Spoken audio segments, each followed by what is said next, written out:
One पिल्ले एशकन।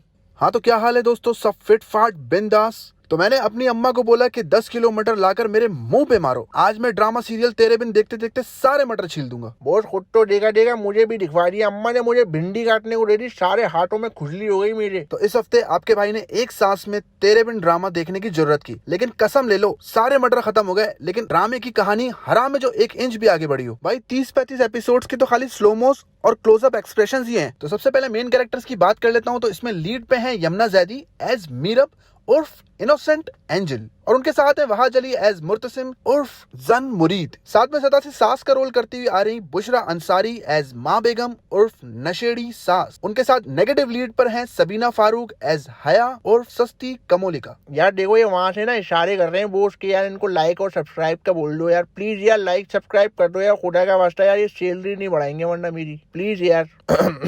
तो mainly ये drama इन्हीं कैरेक्टर्स के गिर्द घूमता है। तो स्टोरी कुछ ऐसी है कि कौन किसकी बहन है, कौन किसका भाई, ये समझने में ही 2-3 एपिसोड तो निकल ही जाते हैं। बोस मेरे को तो 5 एपिसोड तक लग रहा था ये सारे भाई बहन, कसम से। वो तो जब इनकी शादी पक्की हुई तब समझ में आया। हाँ तो पहले तू कहानी सुना दे। अरे नहीं सॉरी बोस। तो जैसे सेक्रेट गेम्स के अंदर गणेश के 3 बाप का जिक्र है, वैसे ही इस ड्रामे में मीरब के भी 3 बाप होते हैं। वो कैसे, ये मैं आपको आगे चल के बताऊंगा। तो पहले बाप का रोल किया है फरहान अली आगा ने, जिनका नाम भाई वकार होता है। और इस बंदे से ज्यादा मिस्कीन और मासूम आदमी मैंने आज तक नहीं देखा। भाई ये बंदा सिर्फ एक अच्छा पड़ोसी होता है और ये माँ बेगम के ऐसे हुक्म की तामील करता है कि माँ बेगम के पास जैसे इसकी कोई वीडियोस हो। माँ बेगम जो बोले ये बंदा वही करेगा। तो कहानी के शुरू में ही पता चल जाता है कि ये जो हमारी इनोसेंट एंजल है, ये बेसिकली इनकी सगी बेटी नहीं है, बल्कि इनके असल बाप कोई और ही है। और यहाँ एंट्री होती है मीरब के दूसरे बाप की, जो है भाई अनवर मतलब सुहेल समीर। तो भाई अगर अपनी बेटी को अपनी बीवी की मौत का जिम्मेदार समझते हैं कि इसके पैदा होने की वजह से मेरी बीवी मर गई, तो बचपन में कटा देते हैं कि खल्ली वल्ली मुझे चाहिए ही नहीं ये पनौती। पहले तो मुझे गुस्सा आया अनवर भाई की इस हरकत पे,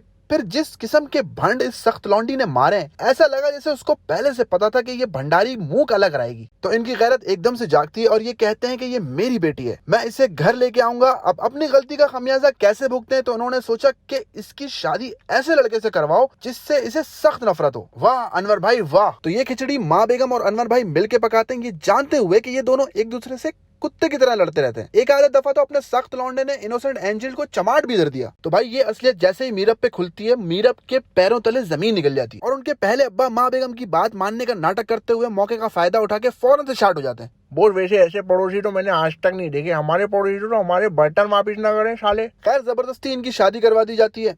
अब देखने में तो लगता है कि मुर्तसिम को मीरब एक आंख नहीं पाती, लेकिन भाई सारा गेम ही मुर्तसिम का है। उसको शुरू से हिडन क्रश था बंदी पे, और ये बात माँ बेगम समझ गई। और ये बंदा शादी तय होते ही तरसे हुए कौवे की तरह मीरब मीरब करता फिरता है। अब मीरब के लिए भी आने जाने का कोई सेटअप तो था नहीं, तो मजबूरन हाँ कर देती है, लेकिन शर्त रखती है कुछ भी हो जाए तुम मुझे हाथ नहीं लगाओगे। अब भाई साहब अपने सख्त लौंडे की ट्रांजिशन शुरू होती है जन मुरीदी की यहाँ से। अब जाहिर है अगले का फीमेल इंटरेक्शन 0 है, मतलब उसके आसपास लड़कियां तो क्या लड़के भी नहीं है, बुड्ढे खा पड़े गाँव गोट के। तो उसको जिंदा सालिम बंदी मिल रही है, इसी आसरे में सारे हथियार डाल देता है। अब बाकी के 45 एपिसोड्स में भी इनकी सख्तियां और नरमियां ही दिखाई हैं। अगर स्किप करके आखिर के 5 एपिसोड से भी आ जाओगे ना, तो यकीन मानो कोई तीर नहीं मारा इन्होंने बीच में। भाई आधे से ज्यादा एपिसोड में तो ये दोनों आई टू आई खेल रहे हैं, पीछे गाने चल रहे हैं, अलग अलूट लंबाइयां नापी हुई हैं। प्रॉपर इंडियन कंटेंट जिससे अल्लाह अल्लाह करके जान छुड़ाई है, अब वापस वही देखने को मिल रहा है। इस कहानी के मशहूर होने की सबसे बड़ी वजह यह है कि इसमें सारी सासें बोल रही हैं हाय कितनी बुरी लड़की है, सारी बहुएं कह रही हैं हाय अल्लाह कितनी खतरनाक सास है, सारे मर्द हजरात कुछ भी नहीं कह रहे हैं, क्योंकि कभी अपनी अम्मा कभी अपनी बीवी की हाँ में हाँ मिला रहे हैं, चुप बैठे हैं कि साला मुझे तो मैच देखना था। ये ड्रामा देखने को मिल रहा है इन दोनों की वजह से। इसका मर्दों के लिए एक ही मॉरल ऑफ द स्टोरी है कि आप चाहे जितने कड़क लौंडे हो, लोग थर थर कांपते हो आपसे, शादी के बाद आपकी कुत्ते वाली हो ही जाती है, चाहे जो कर लो। बोस नहीं मेरी वाली ऐसी नहीं है, वो मेरे लिए हर जुमेरात को रोजा रखती है वो। तू रुक जा, अभी शादी होने दे, हर जुमेरात को रू भी वही कब्ज करेगी तेरी। अब ऐसा टेढ़ा बंदा सीधा कैसे हो गया, ये बात अपनी सख्त लौंडी से बर्दाश्त ही नहीं हो रही कि जो शादी से पहले चमाटे करा रहा था वो एकदम बिल्कुल थल्ले लगा हुआ है। तो वो करती है अगले को टेस्ट और हर पीक पे जाती है, मतलब धक्का देना चीखना ये तो नॉर्मल है, अगली थूक फेंकने से लेके चमाट भी खा चुके हैं। लेकिन जालिम मोहब्बत, मेरा अपना पर्सपेक्टिव यहाँ कुछ अलग है। मतलब एवी बंदा सब बर्दाश्त नहीं करता, वो भी उस बंदी के लिए जो निकाह के बाद शौहर से ही पर्दा कर रही हो। यहाँ मसला था प्रॉपर्टी का बॉस। भाई अनवर ने जैसे ही अपनी सारी प्रॉपर्टी मीरब के नाम की, अगला सख्त लौंडे से जन मुरीदी की ट्रांजिशन में जाना शुरू। अब छोड़ेगा तो प्रॉपर्टी गई, नहीं छोड़ा तो इज्जत गई। तो इज्जत तो आनी जानी है। अगले ने प्रॉपर्टी पे फोकस किया और जोरू की गुलामी मंजूर की। अब अपनी सस्ती कमूलिका को ये बात बिल्कुल हजम नहीं हो रही। वो आते जाते फुल खुले में टसले ले रही है मीरब से, और ये कोई छुप छुप के नहीं हो रहा। आधे घर को पता है कि अगली मुर्तसिम के इश्क में पगलोट हुई पड़ी है, लेकिन सब के सब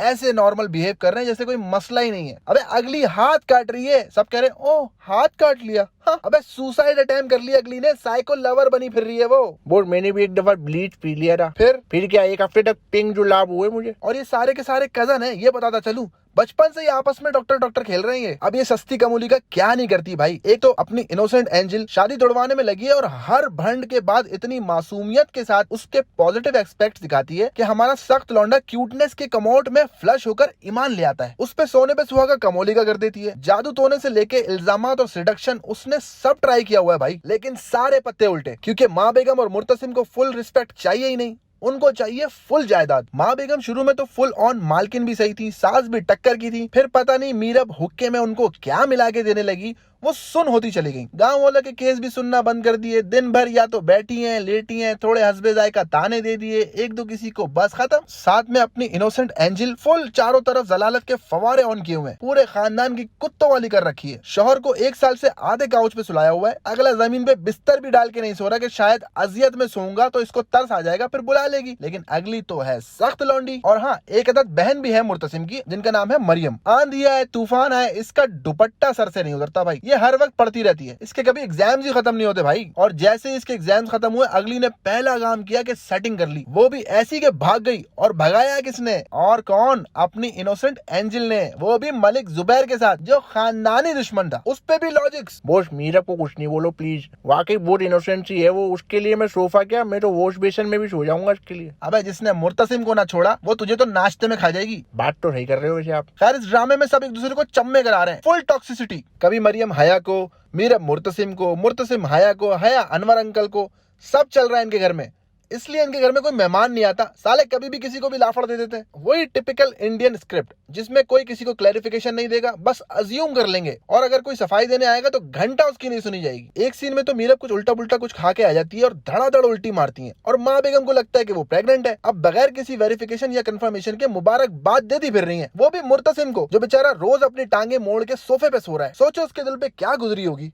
वो उसको लग रहा होगा मैंने तो बॉल ही नहीं कराई, ये विकेट कैसे गिर गई। अगला रोज रात को नए नए डायलॉग मार के कोशिश करता है, लेकिन वेट होती हैं तो बस आंखें। मुर्तसिम भाई, आपका गेम कमजोर है बॉस। इतनी लंबी कन्वर्सेशन में तो हमारे 90 बच्चों के नाम डिसाइड कर लेते हैं। वो मैंने भी अपने औलादों के नाम फाइनल कर लिए। अगर शबीना से हुई तो हसनैन और रुकैया, और अगर रुकैया से हुई तो हसनैन और शबीना। अबे कैसा है तू? वो अल्लाह पाक का शुक्र है आप कैसे हो। खैर, लेकिन अगले का टेम्परामेंट अब टूटना ही था। एक तरफ हया फुल ऑन सीन क्रिएट कर रही है हर चारों तरफ से। मरियम की शादी में मुर्तसिम को मिलता है एक पर्चा, जिसमें लिखा होता है आओ ना कभी खुशबू लगा के। तो भाई साहब भागे भागे बहन की रुखसती छोड़ के पहुंचते हैं, ये सोच के कि शायद मीरम की सख्ती पिघल गई। वहाँ पीछे से मिलती है उनको एक हग, तो वो फुल पिघल जाते हैं कि मुझे पता था तुम जरूर आओगी। पीछे होती है हया, यहाँ मीरब पीछे से छापा मारती है। अब सबको उस लड़की का पता है, लेकिन मीरब को शक करना है तो अपने शौहर पे। तो वो फुल ऑन चमाट करा के थूक फेंक के कट रही होती है कि मुर्तसिम की बस हो जाती है, और वो कहता है मैं अपनी हर बेइज्जती का बदला लूंगा। अब औरत से बदले की जब बात आती है तो एक मिसोजिनिस्ट आदमी क्या ही सोच सकता है। दो क्या मैं कह रहा हूँ, छोड़ दो इस टॉपिक को, आगे बढ़ो। भाई, पहले दिखाया मैरिटल रेप, लेकिन जैसे इस सोई हुई कौम का जमीर जागने लगा, आटा दाल चावल चीरी छोड़ के इसने मैरिटल रेप के ऊपर आवाज उठाई। भाई साहब पैमरा को जोश आ गया और स्क्रिप्ट हुआ मैरिटल रेप से कॉन्सेंट में तब्दील। अब आंखों में काजल फैला हुआ है, रो रही है, लेकिन वॉइस ओवर चल रही है, मैं खुद को क्यों नहीं रोक पाई। What the चलो सही कन्नों से निकले आप, लेकिन आवाम समझी नहीं, क्योंकि यहाँ अभी भी 60% ऐसे मर्द हैं जो मैरिटल रेप से वाकिफ ही नहीं है कि मियाँ बीवी में कैसा रेप। खैर, इस टॉपिक पे फिर कभी बात करेंगे। Let's get back to the drama. तो मुर्तसिम भाई ने मारा बहुत बड़ा भंड, पीछे से मीरब भाग गई। अब मुर्तसिम ने बोला बॉस अच्छा मौका है, इसको ढूंढने की जरूरत ही नहीं है, जाने दो। एवं ढूंढने का नाटक वाटक किया, दैट्स इट। माल आने जाने वाली चीज है, फिर कमा लेंगे। Mental peace is important. भाई अगली एक कंडक्टर खान साहब पे भरोसा करके किसी के घर पहुंच जाती है एवी अनशंट। अब यहाँ एंट्री होती है गणेश के तीसरे बाप। वो क्या जोन लगा ली क्या? गणेश कहाँ से आ गया? अबे मतलब मीरब के तीसरे बाप की रेफरेंस समझ। जी भाई ये कपल है जिनका आगे पीछे कोई नहीं है और ये एमी अपनी क्यूटी पाई की शक्ल पे तरस खा के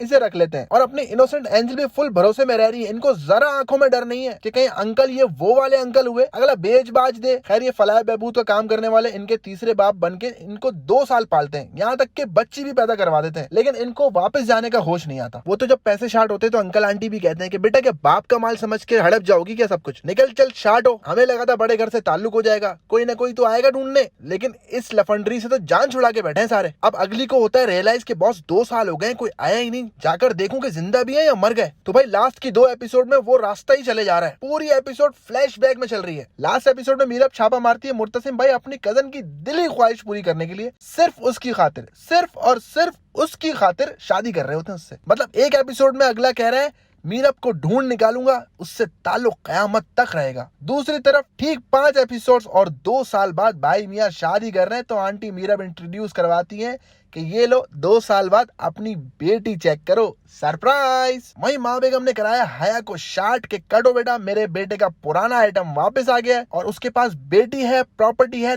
तुम्हारे पास क्या है? उसने बोला मेरे पास गाँव है। माँ बेगम ने बोला बेटा चलो फिर वहीं जाओ, मारो डबल छा का नारा, निकलो, तीसरे में दुम चौथे में गुम। अब कमरे में जाकर हमारी इनोसेंट एंजल ने ये नहीं बताया कहाँ थी क्यों थी, बल्कि अपनी ही बातें मनवाई। अबे ये लसन ऐसा पागल है मीरब के जाने के बाद भी काउच पे ही सो रहा है। भाई इतना बड़ा नहीं देखा मैंने, इसका बस नहीं चल रहा था कि हया के साथ शादी करने के बाद भी काउच पे ही सोता। बोस इसका सिस्टम शार्ट हो गया होगा, मेरे को लग रहा है सोफे पे सो के। तो भाई वही हुआ जो 10 एपिसोड में ही हो जाना चाहिए था, मुक्का हो गया। अगली ने बोला कि बेटा जो तुमने लास्ट डे मेरे साथ किया है उसके बदले अब तुम जिंदगी भर मेरे गुलाम बन के रहोगे। बोल मंजूर। अगला तरसा हुआ था, ऊपर से भंड मार के बैठा था, पहले रेप फिर दूसरी शादी, उसने बोला मंजूर। बस माँ बेगम भी खुश हो गई कि सफेदे से पहले मेरा बेटा सुहागन हो गया, कहानी खत्म, पैसा हजम। लेकिन ये प्योर इंडियन कंटेंट था जिसकी कोई जरूरत नहीं है, खुदा का वास्ता। आधे से ज्यादा शॉर्ट्स इन्होंने इंडियन ड्रामे से उठा के डाले हैं, यहाँ तक कि इसका ओएसटी भी इंडियन गाना ठुकरा के मेरा प्यार की कॉपी है। शुरू में कॉपीराइट के फड्डे भी हुए, लेकिन भाई साहब इसके ओएसटी वाला कोई काम नहीं हुआ इस ड्रामे में। शुरू से इसकी वजह से लगता रहा कि जोश आएगा मुर्तसिम को, अब जोश आएगा मुर्तसिम को। बस एक ही दफा जोश आया और वो भी क्या आया कि बेटी हो गई। अभी सुनने में आया कि इसका सीजन 2 भी बना रहे हैं। भाई मैं कहूंगा ना करो यार, रहने दो। यही स्क्रिप्ट और यही स्क्रीन प्ले है तो खुदा का वास्ता रहने दो, इसी को एक दफा रिपीट पे और चला लो भाई। इस ड्रामे को अगर मैं पाकिस्तानी ड्रामास के हिसाब से रेट करूं तो 1 स्टार ही दे पाऊंगा। बाकी एक्टर्स ने पूरी जान मारी, उसके लिए 4 आउट ऑफ 5। हया की प्लास्टिक की एक्टिंग का 1 स्टार काट लिया मैंने। तो कमेंट में बताओ कौन सा कैरेक्टर तुम्हारा फेवरेट था। नेक्स्ट रिव्यू में जल्दी मिलेंगे, बाय। बॉस पेट्रोल पे 19 रुपए 95 पैसे बढ़ गए यार, अब तो सैलरी बढ़ा दो।